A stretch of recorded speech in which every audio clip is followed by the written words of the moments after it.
أعوذ بالله من الشيطان الرجيم.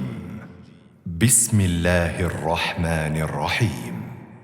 لم يكن الذين كفروا من أهل الكتاب والمشركين منفكين حتى تأتيهم البينة رسول من الله يتلو صحفا مطهرة فيها كتب قيمة وما تفرق الذين أوتوا الكتاب إلا من بعد ما جاءتهم البينة وما أمروا إلا ليعبدوا الله مخلصين له الدين حنفاء ويقيموا الصلاة ويؤتوا الزكاة وذلك دين القيمة.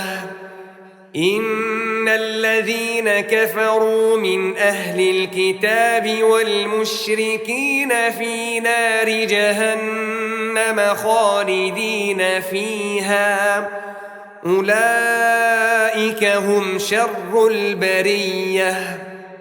إن الذين آمنوا وعملوا الصالحات أولئك هم خير البرية جزاؤهم عند ربهم جنات عدن تجري من تحتها الأنهار خالدين فيها